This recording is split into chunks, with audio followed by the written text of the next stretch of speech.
राई, जो गांव में सिर्फ कचरा बीनने वाला गरीब लड़का था, उसने अपने सालों पुराने प्यार को आज आवाज देने की ठानी। उसके सामने पायल खड़ी थी। राई ने अपने फटेहाल कपड़ों की परवाह न करते हुए अपने कांपते होंठों से बात शुरू की। पायल, मैं तुमसे एक बात कहना चाहता हूँ, मना मत करना, पायल ने कोसते हुए कहा। बिना पलक झपकाए वीडियो को लाइक और चैनल को सब्सक्राइब करके दिखाओ। चैलेंज है, तुम कर नहीं पाओ। कौन सी बात, जल्दी बोलो। राई ने सारी झिझक तोड़ते हुए अपनी दिल की बात कही। पायल, मैं तुमसे पागलों की तरह मोहब्बत करता हूँ। मेरा हर ख्वाब, मेरी हर दुआ सिर्फ तुमसे शुरू होती है।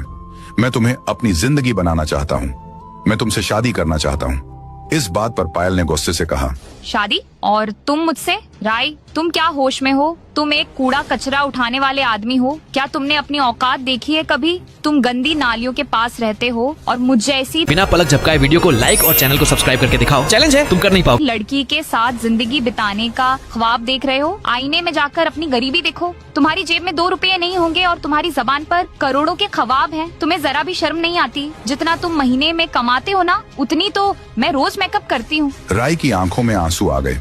उसने कहा, हाँ, मैं कचरा चुनता हूँ, ये मेरा काम है, लेकिन मैं तुम्हारा दिल या अपनी ईमानदारी नहीं बेचता। आज तुमने मेरी सच्ची मोहब्बत को ठोकर मारी है ना। याद रखना पायल, यह दिन और यह अपमान एक दिन ऐसा जरूर आएगा जब तुम खुद अपनी मर्जी से मेरे पास आओगी, मगर उस दिन मैं तुम्हें अपनाऊंगा नहीं। मैं तुमसे शादी नहीं करूंगा, कुछ और करूंगा। पायल ने राई का मजाक उड़ाते हुए कहा। कुछ और करोगे? तुम जैसे टूटे फूटे लोग धमकी नहीं दिया करते। तुम जैसे लोग तो बाजार में खुद बिकते हैं। राई, ये बात तुम अच्छी तरह अपने गंदे दिमाग में बिठा लो। इसके बाद दोनों अलग अलग दिशाओं में चल दिए। राई का दिल टूट चुका था, मगर उसकी आंखों में अंगारे जल रहे थे। कई दिनों तक राई अपने टूटे हुए दिल के साथ खामोश और टूटा सा रहा। उसके होंठों पर न कोई बात आती थी, न चेहरे पर कोई मुस्कान। वह बस अकेले में रोया करता। एक दिन गली के कुछ बेरोजगार बूढ़ों ने उसे ज्ञान दिया। देखो राई बेटा, जिंदगी में दुख तो आते जाते रहते हैं, लेकिन तुम ऐसे हार मानकर मत बैठो। जिंदगी किसी के लिए रुकती नहीं है। आगे बढ़ो, शादी कर लो। एक जीवन साथी आएगा तो तुम्हारी उलझी हुई जिंदगी फिर से संभल जाएगी। अकेलेपन से तंग आकर राई ने फिर रूपा नाम की एक लड़की से शादी कर ली। उसने सोचा था कि प्यार नहीं तो कम से कम सहारा तो मिलेगा, मगर गरीबी की छाया इतनी गहरी थी कि नया रिश्ता भी उसमें घुटन महसूस करने लगा। भूख और तंगी ने उनके रिश्ते को कमजोर कर दिया था। रूपा ने कहा, बस बहुत हो गया राई, 1 साल हो गया हमारी शादी को, पर यह क्या, वही गरीबी, वही भूख।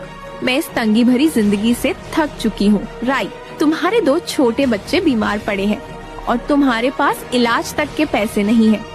हम 2 दिन से भूखे हैं और घर में राशन का एक दाना भी नहीं है। मैं अब इस गरीबी से तंग आ चुकी हूँ। मैं अब यहाँ नहीं रह सकती। मैं अपने बच्चों को लेकर मायके जा रही हूँ। रूपा अपने बीमार बच्चों को लेकर राई को बीच राह में छोड़कर चली गई। वो भला करती भी क्या? राई को बहुत बुरा लगा। उसके अंदर एक भयानक तूफान चल रहा था। उसने अपने आप को कोसते हुए कहा, वाह रे मेरी किस्मत, पहले मेरी मोहब्बत पायल मुझे धोखा देकर चली गई और अब जिंदगी संभालने वाली मेरी बीवी रूपा भी मुझे छोड़ गई। शायद इस दुनिया में सब कुछ सिर्फ पैसा ही है। पैसा होगा तो रिश्ते बनेंगे, लोग जुड़ेंगे, प्यार मिलेगा, वरना कोई अपना नहीं रहता। बस अब बहुत हो गया। अब मैं दिल लगाकर, जान लगाकर और अगर जरूरी हुआ तो कुछ भी करके दिखाऊंगा। अब मैं कूड़ा कचरा नहीं, सिर्फ दौलत चुनूंगा। फिर उसके बाद राई ने बोरा उठाया और अपनी जिंदगी को बदलने के लिए घर के बाहर निकला। राई ने गहरी सांस ली और अपने गांव की छोटी तंग गलियों से अपनी जिंदगी को बदलने के सफर पर निकल पड़ा। जब वह मेन सड़क पर आता तो लोग उसे देखकर कानाफूसी करते। बच्चे और आवारा लड़के उसे देखकर मजाक उड़ाते, क्योंकि उसकी हालत अभी भी वही पुरानी थी। अरे देखो देखो, कूड़ा बीनने वाला आ गया। इसकी बीवी इसे छोड़कर चली गई, लेकिन अब यह शोर राई के लिए महत्वपूर्ण नहीं था। एक दिन राई ने पुराने ढेरों को छोड़कर एक नया कोना चुना, जहां अब तक उसने छानबीन नहीं की थी। राई ने बाजू की तरफ इशारा करते हुए कहा, चलो आज उस तरफ देखते हैं, शायद किस्मत आज अपना दरवाजा खोल दे। वह एक कचरे के डिब्बे के पास आया, जब अचानक उसकी नजर एक अजीब चीज पर पड़ी। एक बोरा दिखाई दिया, लेकिन यह बाकी कचरे जैसा नहीं था। ये बोरा बिल्कुल साफ था, जैसे लगभग नया हो। उस पर न तो कीचड़ लगा था और न ही कोई गंदा दाग था। यह देखकर राई अचंभा हुआ। राई ने उत्सुकता से वह बोरी की रस्सी खोली और अंदर देखा तो उसके हाथ थर थर कांपने लगे। बोरे के अंदर कड़क नोटों की गड्डियां भरी थीं। राई की आंखें उन नोटों की चमक से चौंधिया गईं। ये इतना अविश्वसनीय था कि वह घुटनों के बल वहीं कीचड़ के पास बैठ गया। उसने सोचा, क्या यह सच है? मैं कोई सपना तो नहीं देख रहा। उसे लगा कि आसपास के लोग भी सुन लेंगे। उसने घबराकर चारों तरफ देखा। वह डर के मारे पसीना पसीना हो गया।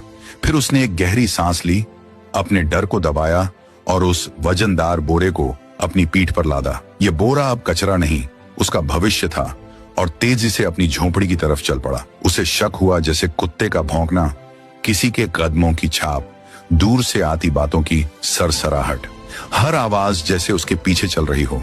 झोपड़ी पहुंचते ही उसने दरवाजा अंदर से बंद किया, बोरे को टेबल पर रखा। दिल तेजी से धड़क रहा था। बार बार वो दरवाजे से झांकता, कहीं कोई पीछे तो नहीं आ गया। जब यकीन हुआ कि आसपास कोई नहीं, राय ने टेबल पर रखे बोरे की टाइट रस्सी कांपते हाथों से खोली। राय ने गड्डी उठाकर उसे गिनना शुरू किया। वह ध्यान से नोटों को गिन रहा था। गिनते गिनते उसके होंठ सूख गए, पर पैसा खत्म होने का नाम नहीं ले रहा था। राय ने सोचा, सिर्फ एक गड्डी में लाख, और ये इतनी सारी गड्डियां हैं। इसका मतलब ये तो करोड़ में है। इतना ज्यादा पैसा, इतना पैसा ये कोई आम आदमी नहीं छोड़ सकता। कहीं ये किसी बड़े नेता या किसी खतरनाक गुंडे का तो नहीं। अगर उन्होंने इसे ढूंढना शुरू कर दिया तो क्या होगा? अगर पुलिस मेरे पास आ गई तो क्या होगा? मैं उन्हें क्या जवाब दूंगा? मुझे चोरी के इल्जाम में फंसा दिया गया तो क्या होगा? अगर किसी को पता चल गया तो लोग उसे चोर कहेंगे, पुलिस पकड़ लेगी या असली मालिक आ जाएगा। यह ख्याल आते ही राय के अंदर हलचल मच गई। रात भर वह जागता रहा। वो कोने की तरफ जाता और बार बार बोरी के पास जाकर हर दम उस बोरी को घूरता रहता। उसने सोचा, अगर समझदारी से काम लूं तो सब बदल सकता है। सबसे पहले उसने एक गड्डी निकालकर नया घर खरीदने की ठानी। उसने मालिक को झूठ बोला, साहब मैंने इस घर को खरीदने के लिए लोन उठाया हूं, मुझे ये घर खरीदना है। मालिक सच मान गया। फिर राय ने उसे पैसे दिए और फिर वह घर राय के नाम हो गया। वो समझ गया ये दौलत उसका इम्तिहान है, वरना वरदान नहीं। मोहल्ले वाले हैरान थे। अरे ये कबाड़ चुनने वाला अचानक कैसे बदल गया? लोग बोलते, ओहो राय, क्या बात है, कोई लॉटरी लगी है क्या? राय बस मुस्कुरा देता। दिल के अंदर एक राज छुपा था, ऐसा राज जो दौलत का था मगर सुकून छीनने वाला। कुछ हफ्ते बाद उसने अगला कदम उठाया। गांव की मेन सड़क पर एक छोटी सी किराने की दुकान खोली। पहले दिन सिर्फ दाल चावल नमक रखा। खुद दुकान पर बैठता, आने वालों को मुस्कुराकर सलाम किया। शुरू में लोग झिझके मगर धीरे धीरे आने लगे। दुकान चल निकली। आटे की बोरियां, तेल के डिब्बे, मसाले, साबुन सब बिकने लगे। राय ने इस पूरे दौर में बड़ी एहतियात बरती। उसने कभी उसका दिखावा नहीं किया। वो जानता था अगर जरा भी चमक दमक दिखाई तो लोग सवालों की बौछार कर देंगे। कभी कभी मोहल्ले की बुजुर्ग औरतें उसे कहती, राय भैया तुम तो बहुत बदल गए हो। वो बस मुस्कुरा देता। वक्त गुजरता गया। राय ने कारोबार बढ़ाया। कुछ महीनों बाद उस बोरी से थोड़ा और पैसा निकाला और एक छोटा सा गोदाम शुरू किया। माल ढोने के लिए एक पुरानी ट्रक खरीदी और वह ट्रक रोज माल एक्सपोर्ट करती। अब वह सिर्फ बेचने वाला नहीं बल्कि सप्लाई करने वाला बन गया था। गांव के लोग अब उसे रायलाल कहकर पुकारने लगे, जैसे वह कोई बड़ा व्यापारी हो। पर तरक्की के इस सफर में भी एक डर हमेशा उसके अंदर जिंदा रहा। वो सोचता, अगर किसी दिन यह राज खुल गया तो, अगर असली मालिक सामने आ गया तो?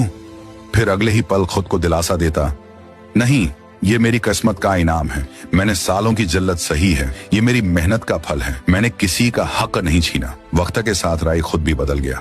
एक शाम जब वो थका हारा दुकान बंद करके लौटा तो दरवाजे पर दो चेहरे खड़े थे, पहचाने हुए मगर बरसों पुराने। वो उसकी बीवी और दोनों बच्चे थे।